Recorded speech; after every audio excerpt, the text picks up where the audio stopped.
السلام علیکم۔ Supreme court of Pakistan سے میں ہوں ابرار حسین استوری۔ اور ناظرین،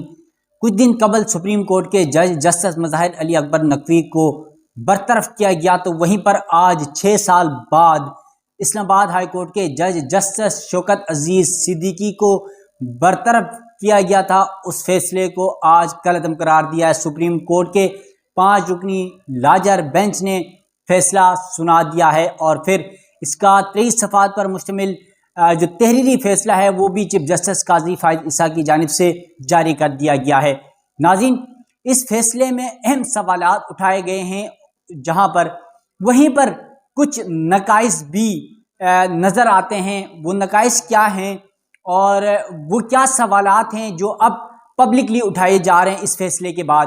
خاص طور پر جسٹس شوکت عزیز صدیقی کی جانب سے یہ الزام لگایا گیا تھا کہ اس وقت کے army chief general Qamar Javed Bajwa اور جنرل ریٹائر فیض حمید کی جانب سے انہیں انٹرفیئر کرنے کی کوشش کی گئی، بینچز کی تشکیل میں مداخلت کرنے کی کوشش کی گئی، مگر ان الزامات کے حوالے سے ان 23 صفحات پر مشتمل فیصلے میں کوئی تحقیقات یا کوئی ایسی انکوائری کا حکم نہیں دیا گیا۔ تو یہ تمام تر تفصیلات آپ کے سامنے رکھنے کی کوشش کروں گا۔ تو سب سے پہلے ناظرین آپ کو یہ بتا دوں کہ سپریم کورٹ نے اسلام آباد ہائی کورٹ کے سابق جج شوکت عزیز صدیقی کی برطرفی کالعدم قرار دے دی ہے۔ سپریم کورٹ کے 5 رکنی بینچ نے فیصلہ سنا دیا ہے۔ 23 صفحات پر مشتمل فیصلہ چیف جسٹس قاضی فائز عیسیٰ نے تحریر کیا ہے۔ سپریم کورٹ نے جسٹس شوکت عزیز صدیقی کے خلاف سپریم جوڈیشل کونسل کی سفارش بھی کالعدم قرار دے دی ہے، جبکہ جسٹس شوکت عزیز صدیقی برطرفی کا نوٹیفیکیشن جو صدر مملکت کے دستخط کے بعد وزارت قانون کی جانب سے کیا گیا تھا وہ بھی کالعدم قرار دے دیا گیا ہے۔ اس کے علاوہ فیصلے میں کہا گیا ہے کہ جسٹس شوکت عزیز صدیقی کو بحال نہیں کیا جا سکتا، کیونکہ سپریم کورٹ میں تاخیر کی وجہ سے جسٹس شوکت عزیز صدیقی کی عمر 62 سال سے زیادہ ہو چکی ہے، جبکہ اسلام آباد ہائی کورٹ کے جج کی جو ریٹائرمنٹ کی ایج ہوتی ہے وہ 62 سال ہوتی ہے۔ اس کے علاوہ جسٹس شوکت عزیز صدیقی کو ریٹائرڈ جج تصور کیا جائے، جبکہ شوکت عزیز صدیقی ریٹائرڈ جج کے طور پر تمام مراعات اور پینشن کے حقدار ہوں گے۔ اس کے علاوہ سپریم کورٹ کے 5 رکنی لارجر بینچ نے 23 جنوری کو شوکت عزیز صدیقی کیس کا فیصلہ محفوظ کیا تھا۔ اس کیس کے مزید بھی کچھ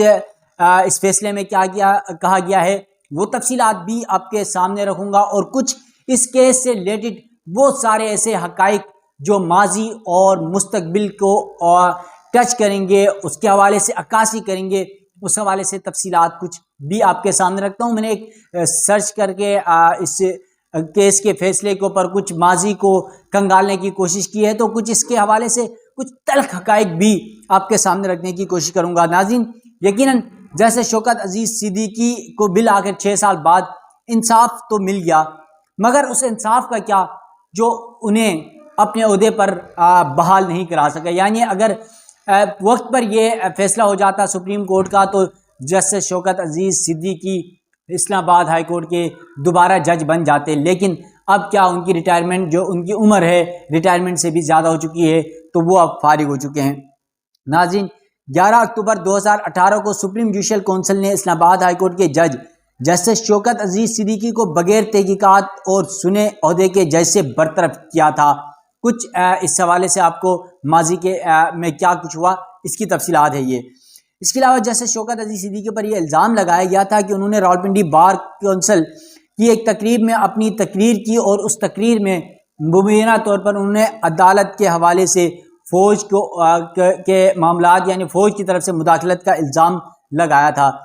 شوکت عزیز صدیقی نے تقریر میں یہ الزام لگایا تھا کہ اس وقت کے ISI کے جو ذمہ دار ہیں وہ ہائی کورٹ میں عدالتی بینچز کی تشکیل پر مداخلت کرتے ہیں، جبکہ جسٹس شوکت عزیز صدیقی نے سابق army chief general Qamar Javed Bajwa اور جنرل فیض حمید پر سنگین الزامات لگایا تھا کہ وہ عدالت پر مداخلت کرتے ہیں، عدالتی معاملات پر مداخلت کرتے ہیں، اور پھر بینچز کی تشکیل کے ساتھ ساتھ انہوں نے یہ بھی کہا تھا جو نواز شریف کے اس وقت مقدمات چل رہے تھے اس حوالے سے کہا گیا، الزام جو لگایا گیا تھا کہ وہ یہ سمجھتے تھے کہ نواز شریف کے جو مقدمات ہیں اس پر ان کی مرضی کے بینچز تشکیل دیے جائیں۔ اس کے علاوہ ناظرین آپ کو یہ بتا دوں کہ سپریم کورٹ نے آج کے فیصلے میں شوکت عزیز صدیقی کے جنرل باجوہ اور جنرل فیض پر لگائے گئے الزامات کے 6 سال بعد بھی اس آنے والے فیصلے پر تحقیقات کے حوالے سے کچھ نہیں لکھا۔ اس الزام پر شوکت عزیز صدیقی کو جج کے عہدے سے ہٹایا گیا، جس کے خلاف انہوں نے 184(3) کے تحت یعنی بنیادی حقوق کے تحت درخواست سپریم کورٹ میں دائر کی۔ اور پھر آپ کو یہ بھی یاد ہے کہ اس سے قبل سپریم کورٹ کے ہی جج جسٹس مظاہر علی اکبر نقوی کو سپریم جوڈیشل کونسل نے کرپشن کی بنیاد پر انہیں کچھ دن پہلے ہی بطور سپریم کورٹ جج، کیونکہ وہ پہلے ہی مستعفی ہو گئے تھے، اس کے باوجود انہیں برطرف کیا گیا، ان کو پنشن اور مراحت سے محروم کیا گیا۔ اس پر یہ بنیاد بنایا گیا سپریم کورٹ کے ہی ایک بینچ جس کے سربراہ امین الدین خان کر رہے تھے، اس بینچ نے یہ لکھا کہ کسی بھی جج کے حوالے سے اگر وہ جج ہوتے ہوئے ان کے خلاف انکوائری شروع ہوتی ہے تو پھر سپریم جوڈیشل کونسل ان کے خلاف کارروائی کر سکتی ہے، کیونکہ سپریم جوڈیشل کونسل ریٹائرڈ جج کے حوالے سے کارروائی نہیں کر سکتی تھی اور آج تک ایسا تاثر نہیں تھا۔ یہ پہلی بار ہوا کہ جسٹس مظاہر علی اکبر نقوی کو ریٹائرمنٹ کے یعنی مستعفی ہونے کے باوجود ان کے خلاف انکوائری ہوئی اور سپریم جوڈیشل کونسل نے رائے دی، انہیں فارغ کرنے کی، صدر مملکت کو بھجوایا، صدر نے دستخط کیا اور پھر جو وزارت قانون ہے انہوں نے ڈی نوٹیفائی کر کے جو سپریم کورٹ کے جج مظاہر علی اکبر نقوی ہیں انہیں برطرف کیا، ان کے مراحت اور پنشن سب سے انہیں فارغ کر دیا۔ اس کے علاوہ ناظرین، یہ مظاہر علی اکبر نقوی کا کیس تھا اور آپ کو پتہ ہے ان کے اوپر ایلیگیشنز بہت سارے تھے، یہ تو ایک اور ویڈیو میں پہلے بتا چکا ہوں مظاہر نقوی کے حوالے سے۔ تو ناظرین آپ کو یہ بتا دوں کہ آج سپریم کورٹ میں اس 5 رکنی جو بینچ کا فیصلہ ہے جسٹس شوکت عزیز کی برطرفی کا، وہ بڑا اہم ہے۔ اس کی سب سے بڑی وجہ تو یہ ہے کہ جو 23 صفحات ہیں اس پر چیف جسٹس قاضی فائز صاحب نے جہاں پر برطرفی اور نوٹیفیکیشن سمیت دیگر چیزوں کو قلم قرار دیا، وہیں پر کچھ عدالتی معاملات پر بھی انہوں نے سوالات اٹھائے۔ اب اس فیصلے میں آپ کو بتا دوں سپریم کورٹ نے 2 اہم پہلو کا ذکر کیا ہے۔ پہلا پہلو یہ ہے کہ عدلیہ کی آزادی ہے اور دوسرا بغیر کسی خوف یا لالچ کے آزاد فیصلے کیے جائیں تاکہ خود احتسابی ہو سکے یعنی ججز کے اندر۔ اس کے علاوہ فیصلے میں کہا گیا کہ شفاف ٹرائل کے بغیر کسی جج کو ہٹانا عدلیہ کے لیے بہت بڑا دھچکا ہے، یعنی اس فیصلے میں یہ کہا گیا ہے کہ جسٹس شوکت عزیز صدیقی کے خلاف جو انہیں برطرف کیا گیا ان کے حوالے سے کوئی تحقیقات بھی نہیں کی گئی اور شفاف ٹرائل کا موقع بھی فراہم نہیں کیا گیا۔ اور پھر عدالت یہ تسلیم کرتی ہے کہ مفاد عامہ کے تحت شوکت عزیز صدیقی کی درخواستیں قابل سماعت ہیں، عدلیہ کی آزادی کے بغیر بنیادی حقوق متاثر ہوتے ہیں۔ اس کے علاوہ جوڈیشل کونسل نے یہ نہیں بتایا کہ شوکت عزیز صدیقی نے اپنے عہدے اور حلف کی خلاف ورزی کیسے کی، جبکہ بغیر تحقیقات یہ نہیں کہا جا سکتا کہ شوکت عزیز صدیقی کے الزامات غلط ہیں۔ سپریم کورٹ کے اس فیصلے میں 22 جولائی 2018 کے آرمی چیف کے خط اور 24 جولائی 2018 کے وفاقی حکومت کے خط کا حوالہ دیا گیا ہے۔ دونوں خطوط یعنی آرمی چیف اور وفاقی حکومت کے خط میں کہا گیا تھا کہ شوکت عزیز صدیقی کے جو الزامات انہوں نے لگائے ہیں یہ مطالبہ کیا گیا تھا کہ اس کی تحقیقات ہونی چاہیے۔ پھر 2021 میں اسی وفاقی حکومت نے یہ الزامات غلط ہیں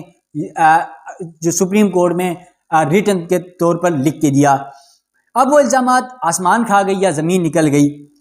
علم نہیں، کیونکہ سپریم کورٹ کو یہ تعین کرنا چاہیے تھا کہ اگر شوکت عزیز صدیقی کی برطرفی غلط ہے تو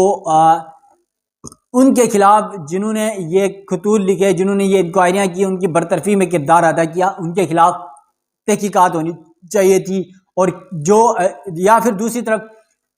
شوکت عزیز صدیقی نے جنرل قمر جاوید باجوہ اور جنرل فیض پر جو الزامات لگائے تھے اس کی بھی تحقیقات ہونی چاہیے تھی کہ کیا انہوں نے جو الزامات لگائے وہ سچے تھے یا جھوٹے تھے۔ اس کے علاوہ آپ کو یہ بتا دوں کہ اس معاملے پر جو سابق آرمی چیف ہیں جنرل قمر جاوید باجوہ اور جنرل فیض حمید نے انکار بھی کر دیا ہے اور جو الزامات شوکت عزیز صدیقی کی جانب سے لگائے گئے اور انہیں مسترد بھی کیا ہے۔ اس کے علاوہ شوکت عزیز صدیقی کے حوالے سے جوڈیشل کونسل یا سپریم کورٹ اس حوالے سے تحقیقات کرا دی کہ آخر کون سچا ہے،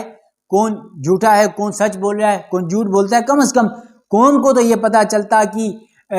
کئی ماضی کے الزامات کی طرح ان الزامات کے بھی سوالات موجود رہیں گے کہ کیا سچ تھا، کیا جھوٹ تھا۔ صرف اب یہاں پر جیسے ایک سماعت کے دوران چیف جسٹس قاضی فائز عیسیٰ نے شوکت عزیز صدیقی سے یہ سوال پوچھا تھا کہ اگر آپ صرف پینشن اور مراحت کے لیے کر رہے ہیں تو ہم اٹارنی جنرل کو کہہ دیتے ہیں، وہ ریکویسٹ کر کے ابھی کروا لیں گے۔ تو اس وقت شوکت عزیز صدیقی نے کہا تھا کہ میں پینشن اور مراحت کے لیے نہیں کر رہا ہوں، میں عدلیہ کی آزادی کے لیے کر رہا ہوں۔ تو دیکھتے ہیں کہ یہ پینشن اور مراحت کی گیم تھی یا پھر واقع عدلیہ کی آزادی کا معاملہ تھا۔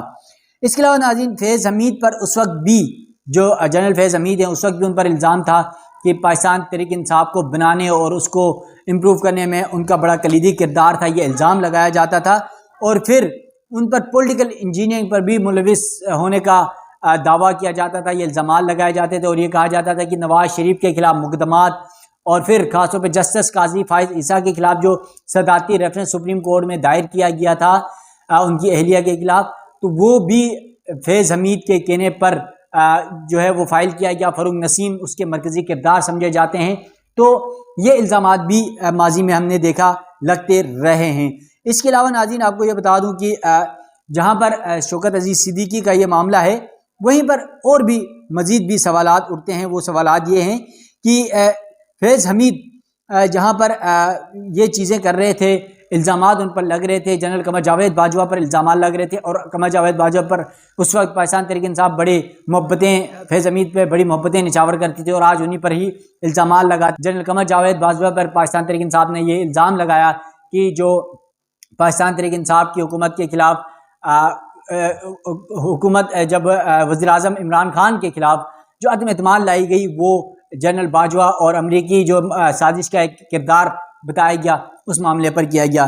تو ناظرین آپ کو کچھ اور ماضی کے میں حوالے دے دیتا ہوں، کیونکہ بدقسمتی ہمارے ملک میں یہ ہے کہ جو سیاستدان ہیں انہیں سزائیں بھی ملتی ہیں، کٹہرے میں بھی لایا جاتا ہے، ان پر تو ہتھکڑیاں بھی لگتی ہیں، جیلیں بھی کاٹتے ہیں، پھانسیاں بھی ہوتی ہیں، مگر اس ماضی کو آپ تھوڑا سا کھنگال کے دیکھیں تو کئی فوجی عامر آئے جنہوں نے ضیاء الحق کا آپ دیکھ لیں، وہ تو ضیاء الحق تو آپ کو پتہ ہے حادثے میں جو ہے وہ اپنی اس دنیا سے چلے گئے۔ پھر آپ پرویز مشرف کا دیکھ لیں جنہوں نے ججز کو باہر کیا، اور پھر کیا کیا معاملات چلے، آپ کو پتہ ہے کہ آئین توڑا، ججز کو گھر بھیجا، اور پھر ان کے خلاف آرٹیکل 6 کے تحت کارروائی ہوئی، اور پھر اس کارروائی میں انہیں سزا بھی ہوئی، یعنی آپ کو یاد ہو تو سزائے موت ہوئی، اور پھر وہ بیرون ملک چلے گئے، بیرون ملک میں اس دنیا سے جو ہے وہ رخصت ہو گئے۔ لیکن ان کے مرنے کے بعد سپریم کورٹ آف پاکستان سے جو ان کی سزا تھی وہ دوبارہ بحال کی گئی، کیونکہ سزا وہاں سے لاہور ہائی کورٹ نے ختم کر دی تھی۔ اس کے علاوہ ناظرین اگر اسی کو ہم موازنہ کریں سیاستدانوں اور عاملوں کے درمیان، تو سیاستدانوں کو سزائیں آپ دیکھ لیں، نواز شریف ہوں یا ذوالفقار علی بھٹو ہوں یا عمران خان ہوں، ان کو سزائیں بھی ہوئی۔ ذوالفقار علی بھٹو کو پھانسی ہوئی، نواز شریف کو سزائیں ہوئی، جیلیں کاٹی، جلاوطنیاں کاٹی، اور پھر ایک اور وزیر اعظم آج آپ کے سامنے ہے عمران خان، جو جیلیں بھی کاٹ رہا ہے، جن کے خلاف سزائیں بھی ہو رہی ہیں، اور آپ کو پتہ ہے کہ یہ سب کچھ سیاستدانوں کے حوالے سے تو ہوتا ہے، سیاستدانوں پر تو ہوتا ہے، مگر یہ جو عامر جو آئین توڑتے ہیں ان کے خلاف آج تک ماضی میں بھی کچھ نہیں ہوا، لگتا ہے مستقبل میں بھی شاید یہ سوال ہی رہے گا، اور پتہ نہیں اس قوم کا، اس ملک کا کب کیا ہوگا، اور کب یہ سلسلہ رکے گا کہ آئین پاکستان کو توڑنے والے ان عامروں کے خلاف کب بڑا ایکشن ہوگا، کب ان عامروں کو سمجھ آئے گی، کب ان سیاستدانوں کو سمجھ آئے گی۔ تو ناظرین آج جسٹس شوکت عزیز صدیقی کے لیے یقیناً بڑا مبارک دن ہے۔ آج ان کے اوپر جو لگے الزامات تھے اس پر وہ برطرف ہوئے تھے، وہ کالعدم قرار دے دیا گیا، اور انہیں پینشن اور مراعات کا حقدار ٹھہرایا گیا، اور سب سے بڑی بات اب انہیں اسلام آباد ہائی کورٹ کے سابق جج کے طور پر ان کے نام کے ساتھ لکھا جائے گا۔ لیکن یہاں پر پھر وہی سوال ہے کہ جو الزامات شوکت عزیز صدیقی نے لگائے تھے جنرل فیض حمید اور جنرل قمر جاوید باجوہ پر، تو وہ الزامات کی تحقیقات کون کرے گا؟ کیا وہ الزامات سچے تھے، جھوٹے تھے؟ یہ سوال سب کے لیے غور طلب ہے، اور نہیں پتہ کہ کب اس کا جواب ملے گا۔ تو سپریم کورٹ سے اپنے میزبان ابرار حسین استوری کو دیجیے گا اجازت۔ اللہ حافظ۔